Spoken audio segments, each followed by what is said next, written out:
पूजामा थियो तर बुढालाई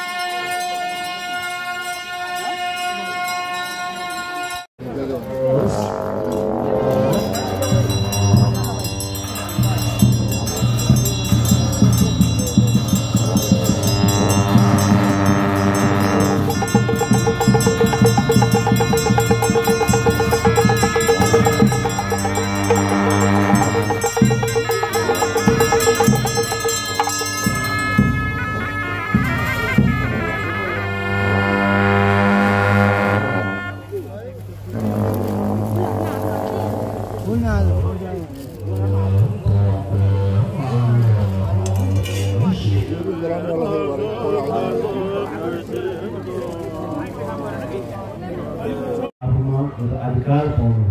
जसको लागि बुझ्न सक्नुहुनेछ र कस्तो खालको अधिकार भन्दाखेरि चाहिँ आज चाहिँ हामीले आयुको अभिषेक ग्रहण गर्न गइरहेको हुँदा हामीले एउटा आयुमा अधिकार पाउन त गाह्रो छ कठिन छ तर भए तापनि हामीले के मध्येमा एउटा श्रद्धा राख्ने त्यसै गरेर भक्ति राख्ने भनौँ या त्यसै गरेर गुरुप्रति आजको चाहिँ आयुको अभिषेक चाहिँ गुरुत्वमा भएर अर्थात् गुरुत्वमासम्मको अनि आयुको अभिषेक भएको हुँदा हामीले उहाँप्रति चाहिँ एउटा श्रद्धा राख्ने आस्था राख्ने र उहाँको एउटा जब आफूले सधैँभरि गर्ने त्यस्तो गर्नाले चाहिँ नि हामीले आयुको अभिषेक पनि ग्रहण गरेको कारणले गर्दाखेरि चाहिँ अनि आयुमा चाहिँ वृद्धि हुने हो त्यस्तो चाहिँ एकदमै आवश्यकै भएको र त्यसले गर्दा अब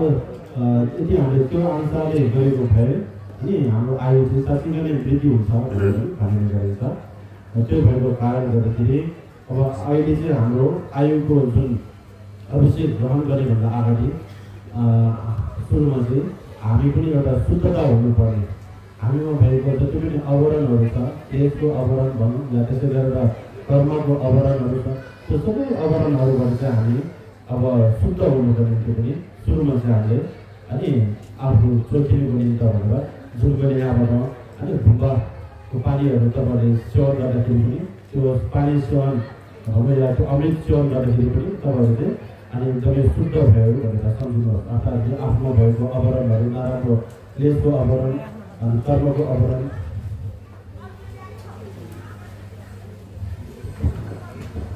सबै त्यो शुद्ध भएको हो त्यो खालको चाहिँ महसुस गर्नु होला भनेर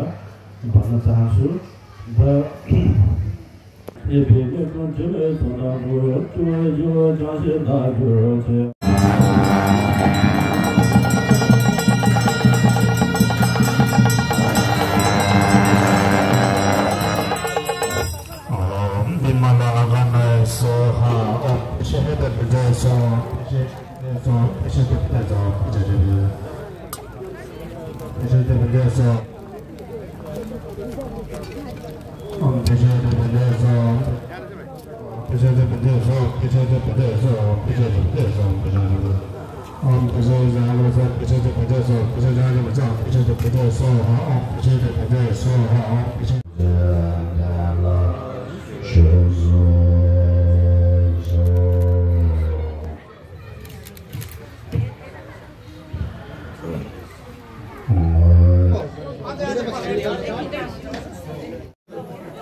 हेर क्यामेराम्यानहरू हाम्रो अगाडि